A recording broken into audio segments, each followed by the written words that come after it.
बिस्मिल्लाहिर्रहमानिर्रहीम। अस्सलाम वालेकुम। आप देख रहे हैं सच टीवी और मैं हूं आपका होस्ट अदनान राही। नाजरीन, आज की वीडियो में पहले तो हम आपको नवाज शरीफ और शहबाज शरीफ की लंदन में होने वाली मुलाकात की डिटेल्स बताएंगे। फिर आपको बताएंगे कि अरशद शरीफ की तस्वीर किसने लीक की और उसका मकसद क्या था। और आखिर में बहुत ही इंपॉर्टेंट खबरें हैं आपके सामने रखेंगे कि इस वक्त सड़कें क्यों खोली जा रही हैं, नवाज शरीफ की वापसी, इलेक्शंस की तारीख, नए आर्मी चीफ का नाम और ख़ास तौर पर मोहम्मद बिन सलमान का दौरा पाकिस्तान। क्या उन्होंने ये शर्त रख दी है कि इमरान खान को वापस लाओ? ये सारी डिटेल्स आपके सामने रखेंगे।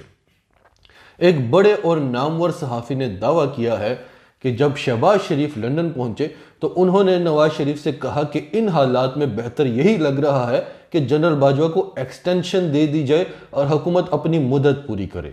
वही बात जो कल हमने आपको मुख्तलिफ खबरें आपके सामने रखी थी और उनमें एक नाजी साहब की खबर थी, तो सब कुछ उसके मुताबिक हुआ।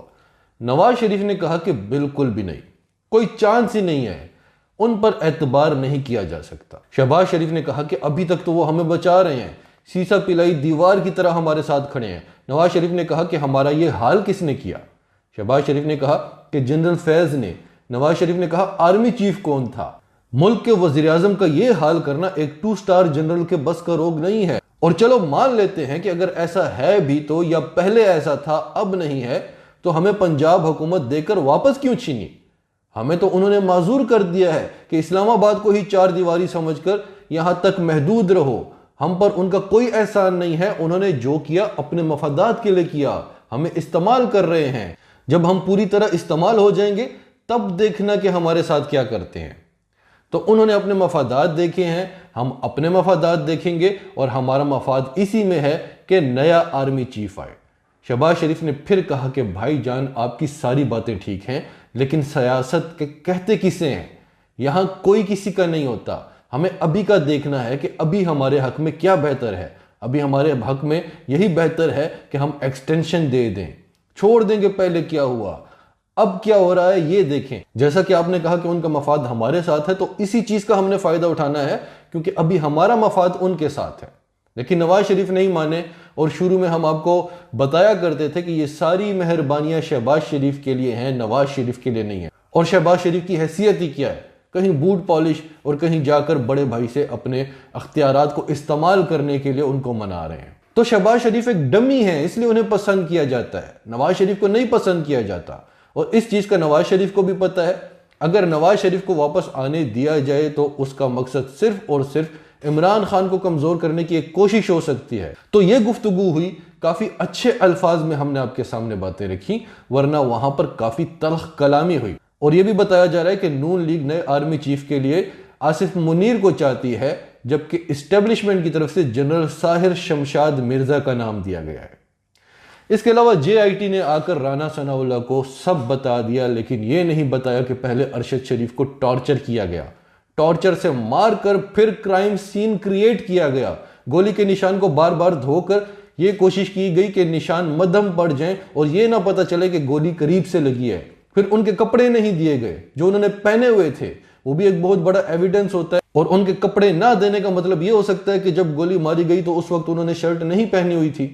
फिर कल कामरान शाहिद ने कुछ तस्वीर लीक की जो दिल दहला देने वाली हैं। पता तो सबको है कि मर्डर हुआ, तशद्दुद भी हुआ है, लेकिन जब वो तस्वीर मीडिया पर आई तो फिर उसी सिचुएशन से 2-4 होना पड़ा, जिससे ऑलमोस्ट हर रोज ही हो रहे हैं कि हम कितना गिर रहे हैं और मजीद कितना गिरना है।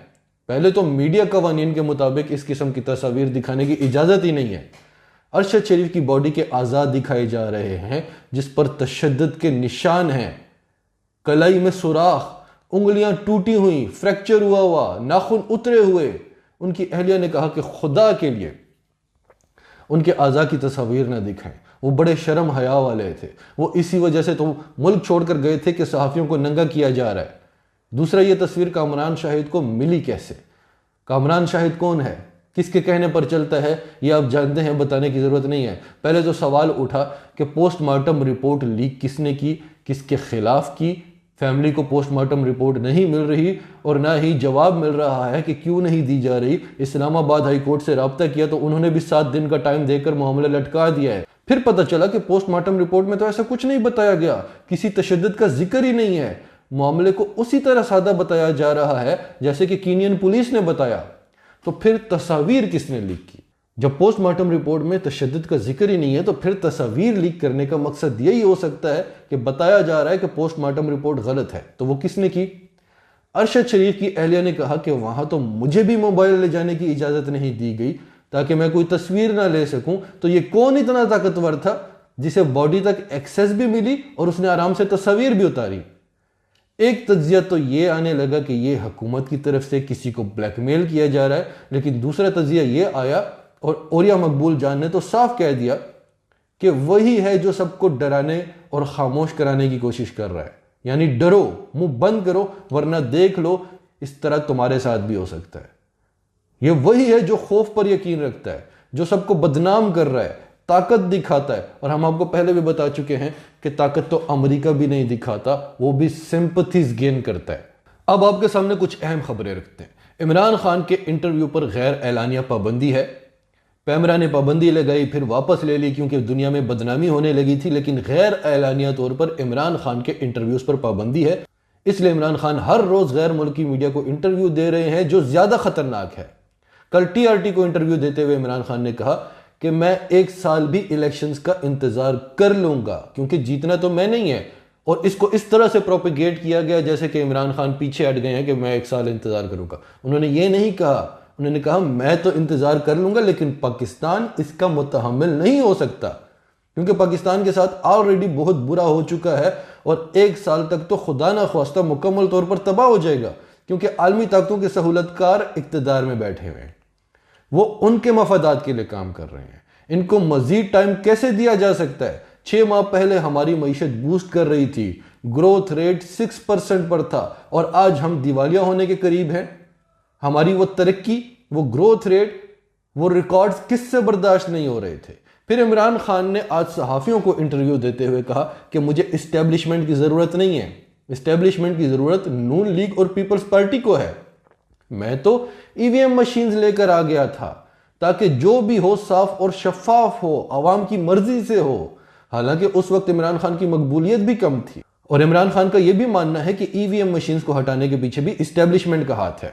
फिर इमरान खान ने कहा कि वो मेजर जनरल के अलावा एक और ऑफिसर का भी नाम लेने वाले हैं जो 12 बजे से बैठकर मुआयना कर रहा था जब इमरान खान पर कातिलाना हमला हुआ। तो उन्होंने कहा कि वो चौथा नाम भी वो लेने वाले हैं। तो इस वक्त भी इमरान खान की तरफ से शदीद दबाव डाला जा रहा है। इमरान खान के दोनों बेटे भी पाकिस्तान आ चुके हैं, वो भी लॉन्ग मार्च में शिरकत करेंगे। मरियम नवाज जो ताने कस रही थी कि बाप को गोली लगी और बेटे मिलने नहीं आए, असल में ये उस चीज का बदला ले रही थी कि बेटे मां को दफनाने नहीं आए। एक तो इमरान खान के बेटों का पाकिस्तानी सियासत से कोई ताल्लुक नहीं है, दूसरा वो हमारा पैसा लूट कर बाहर अयाशी नहीं कर रहे, तीसरा वो इश्तिहारी होकर हमारे फैसले वहां बैठकर नहीं कर रहे। शहबाज शरीफ के बेटे तो तब भी नहीं आ रहे जब उनके वालिद पाकिस्तान के वजीर आजम हैं। इसके अलावा उज़्मा बुखारी ने कल कहा कि मेरे करण अर्जुन आएंगे, शेमफुल। फिर डॉन न्यूज की स्टोरी है जिसमें वो कहते हैं कि जो कोर कमांडर कॉन्फ्रेंस हुई उसमें एक और बात अहम थी कि किसी भी तरह पीटीआई से कशीदगी खत्म करनी है, किसी भी तरह पीटीआई से सुलह करनी है ताकि जो नया आर्मी चीफ आए वो फौज की साख को बहाल करे। तब तक ये महाज आराई खत्म हो चुकी हो। और इसकी वजह आसमा शिराजी ने कहा कि कॉन्फ्रेंस में इस चीज पर भी जोर दिया गया कि किसी भी तरह फौज की रिट कायम रहनी चाहिए। लोगों का डर उतर चुका है, कोर कमांडर हाउस तक लोगों का एहतजाज पहुंच चुका है। फौज एक ताकतवर इदारा है और अगर ऐसे लोग एहतजाज करते रहे तो ताकत को नुकसान पहुंच सकता है। तो इसका हल क्या है? कोई नैरेटिव भी काम नहीं कर रहा, इमरान खान के बगैर भी नहीं चला जा सकता। मुल्क के साथ तो जो होगा वो होगा, उसका तो आप तस्वर भी नहीं कर सकते, लेकिन नून लीग और पीपल्स पार्टी के हाथ में सब कुछ नहीं दिया जा सकता। इमरान खान को रखना, इमरान खान का जिंदा रहना भी बहुत जरूरी है। इमरान खान जो भी है वो मुहिब वतन तो है, इदारों का खैर ख्वाह तो है, पाक फौज से मोहब्बत तो करता है, तो आने दें फिर उसे, बाकी सब वो खुद ही देख लेगा। और आज नवाज शरीफ को दफ्तर खारजा की तरफ से सफारती पासपोर्ट भी दे दिया गया है, यानी वो वापस आ रहे हैं। और ये शर्त नून लीग की ही हो सकती है कि शायद नवाज शरीफ वापस आ जाएं तो कुछ बचत हो जाए, वरना इमरान खान तो हमें कहीं का नहीं छोड़ेगा इलेक्शंस में। चले ये भी करके देख ले, बल्कि अच्छा है कि ये हो जाए कि पता चल जाए कि किसकी क्या औकात है।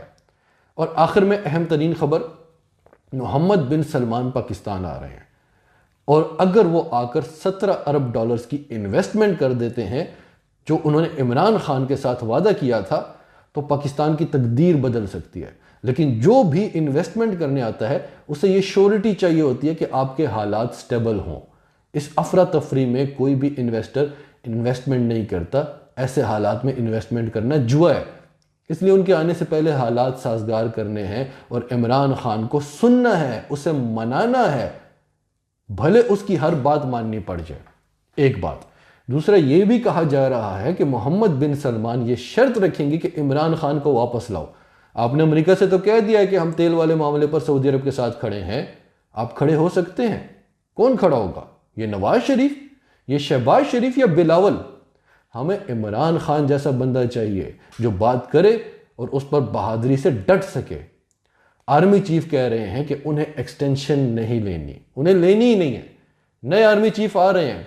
नवाज शरीफ को पासपोर्ट भी मिल गया है और आज पीटीआई के हुक्मरानों ने खुद रावलपिंडी की सड़कों से कैंप हटाए हैं, सड़कें खुलवा दी हैं। तो इमरान खान इस वक्त विन विन सिचुएशन में है। आप जहां से भी आए, भले उनके खिलाफ आए या उनके हक में आए, win win situation Imran Khan की ही है, क्योंकि अवाम उनके साथ है, दोस्त ममालिक उनके साथ हैं और सबसे बड़ी बात, अल्लाह की मदद उनके साथ है। और अब हमें इलेक्शंस की तारीख मिलती हुई दिखाई दे रही है। हालात बेहतरी की तरफ जाते हुए इंशाअल्लाह दिखाई दे रहे हैं। नाज़रीन, नीचे कमेंट बॉक्स में अपनी राय का इजहार करते रहें। सच टीवी उर्दू को सब्सक्राइब कर लें और हमारी वीडियोस पसंद आएँ तो इन्हें लाइक और शेयर करके दूसरों तक हमारे मैसेजेस को पहुंचाते रहें।